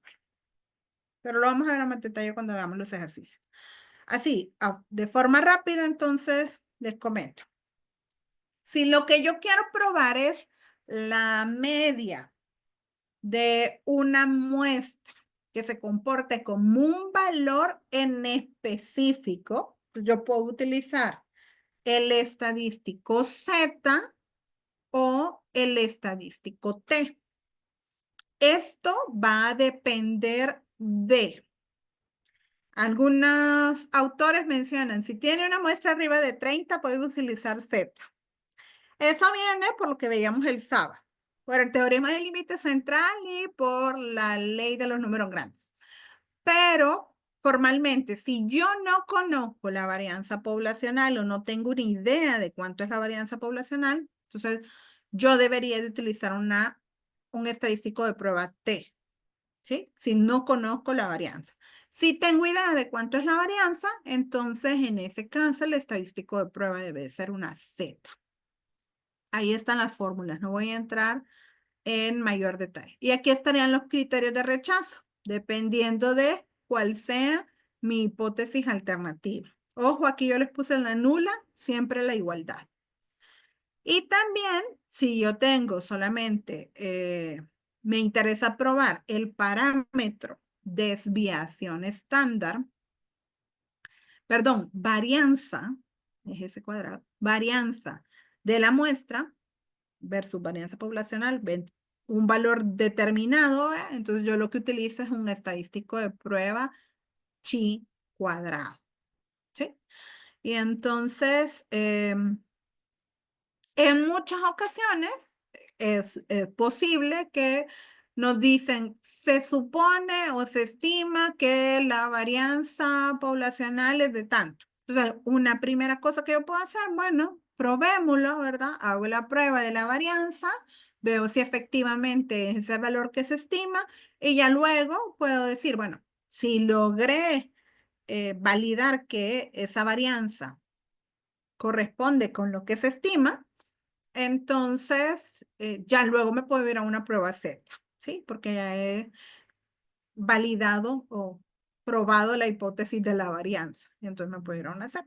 En caso de que no hay un supuesto, pues directamente, y no la conozco la varianza, pues lo que utilizamos es esto de acá.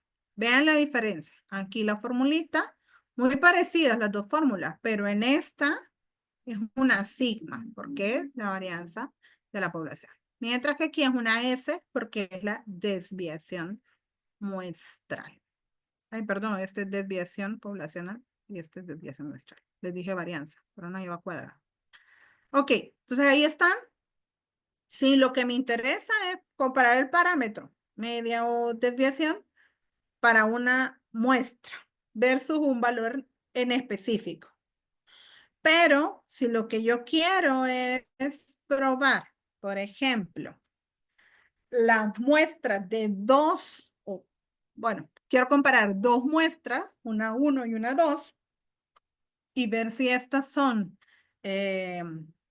diferentes, ya sea completamente diferentes, o una mayor que o menor que.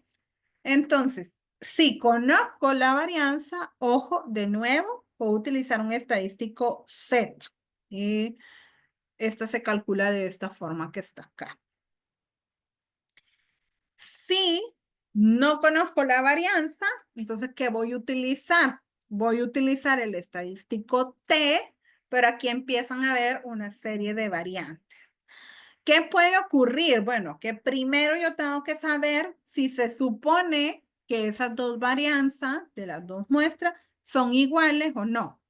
En caso de que sean iguales, pues lo primero que tengo que hacer es calcular esa desviación estándar conjunta y con esa calcular el estadístico T. Si parto de un supuesto de que son diferentes, entonces el estadístico T se calcula de esta otra forma. Y bueno, aquí están las hipótesis alternativas y los criterios de rechazo para dichas hipótesis. A ver. Otra opción puede ser que yo tenga una muestra 1, una muestra 2 y que estas se encuentren, se le denomina emparejadas o que no sean completamente independientes. Veamos por aquí. ¿Cómo se comprueba? Ya lo vamos a ver. Sí, ya vamos a ver cómo se comprueba. Si en dado caso esas varianzas son iguales o no. Hay una prueba para ver las varianzas. Pero antes de pasar a esa es, bueno, ¿qué pasa si veo, además de, yo tengo que esa muestra 1 y esa muestra 2 no son independientes, sino que son dependientes? ¿Cuándo ocurre esto? Ah, bueno, cuando lo que tengo es que tengo la medición del peso de una persona antes de someterse a un mes de gimnasia y el peso de esa misma persona después de un mes de gimnasia o después de un plan de alimenticio. O tengo una persona qué sé yo, un nivel de proficiencia para un idioma antes de recibir un curso y después de recibir un curso, o las competencias de esa persona antes de una capacitación y después de una capacitación. Pero estoy hablando de que a la misma persona le tomo la medición. O que mido de repente algún parámetro dentro de un producto, pero lo hago con dos herramientas diferentes. Pero es el mismo producto el que estoy midiendo. Lo que estoy viendo es si la herramienta 1 y la herramienta 2 se comportan iguales, ¿verdad? O hacen la misma medición. Entonces, cuando yo veo que existe esa dependencia en mis muestras, entonces tengo que aplicar esto que está acá, que es una prueba de media para muestras pareadas. Y entonces, si se dan cuenta, aquí yo ya trabajo directamente con la diferencia del antes y después o del A y el B y con una desviación conjunta. A ver, para la pregunta que me hacían, bueno, ¿cómo pruebo si las varianzas son o no son iguales? Cuando yo tengo dos muestras, aquí ya no voy a utilizar el estadístico chi, sino que como ya son dos chi combinadas, el estadístico que se utiliza es una F.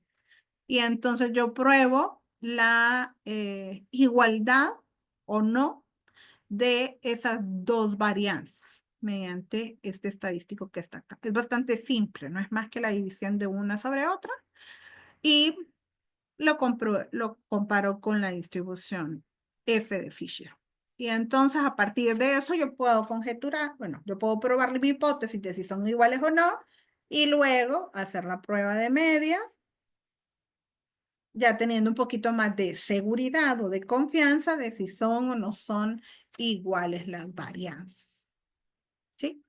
Con eso respondí a la pregunta que me hacían de las varianzas. Estoy abriendo cosas que no son.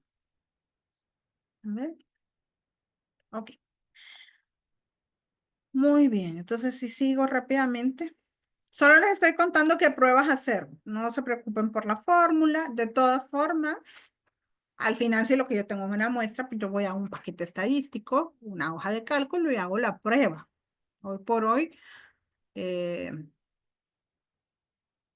la fórmula es importante, pero para saber cuál aplicar, no tanto para saber cómo aplicar. Muy bien, y ya en último caso, pues les muestro ahí.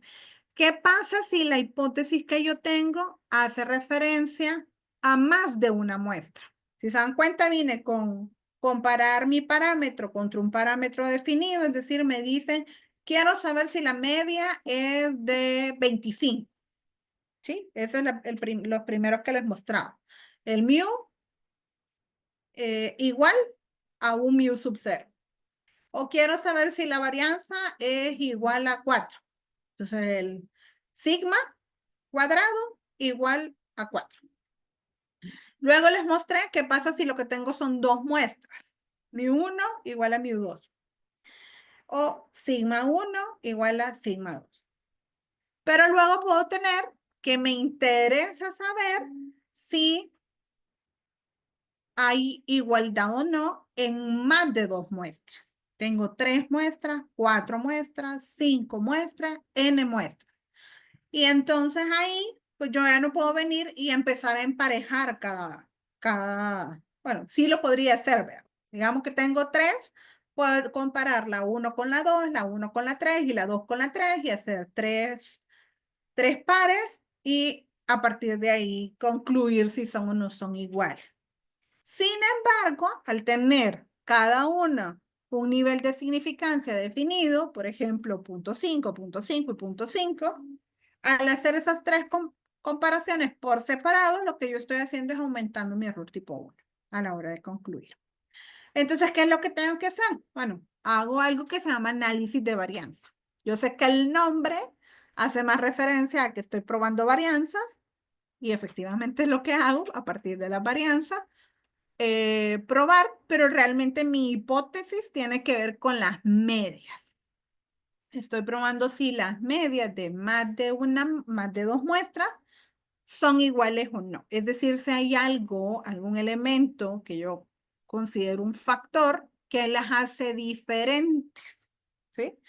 Y entonces hago mi análisis de varianza y están todas las formulitas y al final yo voy a obtener un estadístico F, como el de las pruebas de varianza, que me va a decir efectivamente si la variabilidad de mis datos se ve afectada por algún factor que tiene cada una de esas muestras. Y a partir de eso yo concluyo si las muestras son iguales o no, ¿sí?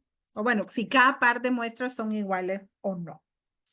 Si en dado caso me sale que aunque son diferentes, yo no puedo decir que 1, 2 y 3 son diferentes entre ellas, sino que al menos una pareja es diferente. Es decir, que puede que solo uno sea diferente de 2 y diferente de 3, pero 2 y 3 sí sean iguales. Eso es lo que hace la prueba del análisis de varianza. Y bueno, básicamente esas. Me hace falta aquí agregar las de la proporción, pero se los voy a agregar en la presentación. Y vamos a practicar el día sábado. Pruebas de hipótesis hasta nivel de análisis de varianza. Este último es de gran utilidad, sobre todo en módulos que ustedes van a ver posteriores en el diplomado, como el de regresión. Creo que tienen uno de... bueno, sí, creo que tienen uno de regresión. Y no sé si tendrán uno de pronósticos. Y entonces en eso, pues se hace mucho el análisis de varianza como parte de la aplicación de la regresión. Y entonces es importante entender qué es lo que me está dando el ANOVA.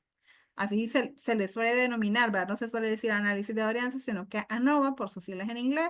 Entonces, ¿qué es lo que me proporciona el ANOVA? ¿Qué es lo que me está diciendo? ¿Qué puedo concluir de él? Porque como les decía, yo no puedo concluir que todas son diferentes, solamente que un par de ellas lo son. Ok, preguntas. Yo creo que sí, esa es la última lámina que traía para hoy. Hola, Hola. yo tengo una pregunta, pero es como general de todos los temas, porque en sí para ciencias de datos yo tenía la duda de cómo hacen si, porque he visto casos que tienen una em, información bastante amplia con registros, pero después del ETL como que lo pasan al estadístico para que rellene los campos que están vacíos o que están anormales. Por ejemplo, en un campo de fecha hay un monto de dinero, etcétera. Entonces, como partiendo del análisis estadístico, quisiera saber cómo se rellenan los campos. O sea, en sí, ¿qué hace el estadista para saber cómo interactuar con esos campos? O sea, porque me imagino que no solo es la media, o sea, el promedio siempre, sino que a veces creo que usan los cuartiles máximos mínimos, pero partiendo de qué análisis. Ok, ok, sí. A eso se le suele denominar imputación. Digamos que yo imputo el dato, yo le pongo un valor en específico. De eso me puede ocurrir mucho, que yo tengo mi tabla de datos, pero tengo muchos vacíos, ¿verdad? Y yo necesito tener todos mis datos para luego hacer modelos. Entonces, eh, existe eso de la imputación. Métodos para imputar hay muchos. Y para definir cuál es el más adecuado, pues yo tengo que entender el contexto de mi tabla de datos, ¿verdad? Saber a qué hace referencia cada una de las variables. Y luego, en función de lo que hemos visto, digamos lo que veíamos el sábado pasado, bueno, yo saco mis estadísticos descriptivos, yo puedo venir y también sacar un histograma, ver qué distribución sigue, y en función de eso me puedo plantear qué método es más apropiado. Por ejemplo, si yo veo que la media es bastante representativa de mis datos, pues yo le puedo poner el valor medio. Otra forma es, bueno, si yo veo que no es representativa la media, pues puedo optar por una mediana, pero va a depender en sí del contexto de los datos. O de repente yo puedo venir y crear un modelo de regresión y estimarlo a partir de otras variables, porque de repente yo puedo tener en mi tabla de datos, qué sé yo, unas 4 columnas, por decir una chiquitita, tengo unas 4 columnas y yo puedo saber que de repente que esa que tengo vacío está vinculada a otras de esas variables que yo tengo en mi tabla de datos. Y entonces yo puedo venir y crear un modelo de regresión y generar el valor que más se le aproximaría en función de aquellos otros valores que están ahí. Pero como le digo, la naturaleza de la tabla de datos me debería dar luces de qué método utilizar para imputar. ¿Cuál es el mejor método? No les sabría decir, porque esto es quizás una característica bastante heurística. Yo puedo simularlo, yo puedo imputarlo con un parámetro puntual, en fin, yo puedo utilizar distintos métodos. Claro está, luego yo puedo venir y si tengo forma de determinar el valor real posteriormente o desde otra forma, pues yo podría determinar errores que existen en mi estimación y buscar aquel método que tenga el menor error para decir cuál es el mejor. Pero si no hay forma de determinar qué valor le correspondía, bastante difícil estimar también cuál es el mejor método. Entonces, en este caso sí se utiliza un poco el criterio de experto para ver de qué forma se pueden imputar o cuál es la mejor forma de imputar. Algunos le podrán denominar cómo me invento estos datos para que me quede la tabla completa, ¿verdad? Y suele ocurrir. Pero la imputación es parte de los métodos estadísticos. No sé si con eso contesté creo que era Daisy la que me preguntó, ¿verdad? Ujú, ¿O no? sí. No, no sé si con eso le contesté. Sí, solo como, ajá, para darle seguimiento, ¿esto viene específicamente estadístico o es como una aliación con otra ciencia o algo? No, es un método estadístico. No es un método estadístico la imputación. Ah, ok, gracias. Bueno, ¿alguna otra pregunta? Yo tenía la duda. A mí ya me ha pasado que estoy trabajando con Power BI con un histórico de datos bastante grande que tiene varias variables. O sea que ya puedo meter qué, en qué cuatrimestre, no, sí, trimestre, quién lo hizo, en qué turno, qué pieza, en qué máquina, ya estaba metiendo 5 y me han salido hasta como 8 variables. Se puede hacer en Python esto que estamos viendo aquí para ver todas las diferencias de las muestras, para ver cuáles puedo considerar iguales y cuáles no. Hacer Para pruebas de ver, hipótesis. quiero ver sí, las pruebas de hipótesis, Sí, para poder agrupar, para decir, todas las que cumplen estas condiciones de variables las puedo tomar como iguales. a ver, repítame la pregunta porque no logré entender. Estoy hablando para ver qué datos se comportan igual.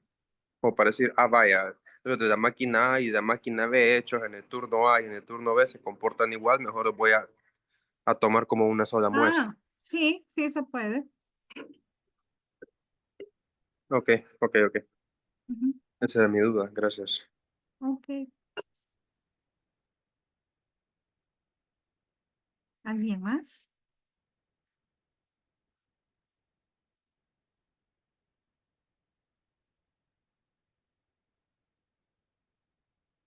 Bueno, si no hay más preguntas, entonces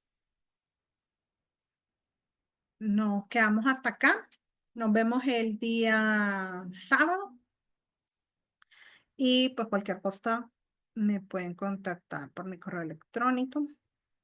En el aula virtual ya está en la presentación y estoy pendiente de subirles la grabación del sábado y la de este día, pero yo esperaría que para el sábado ya estén ahí. Y también el ejercicio sugerido de sábado y de ahora. Sí, bueno, pero ya el de ahora ya se los dije, pero igual se los voy a poner aparte. Entonces, que tengan feliz noche y los veo el sábado. Muchas gracias, feliz noche. ¿Y los Gracias. ejercicios serían para este sábado o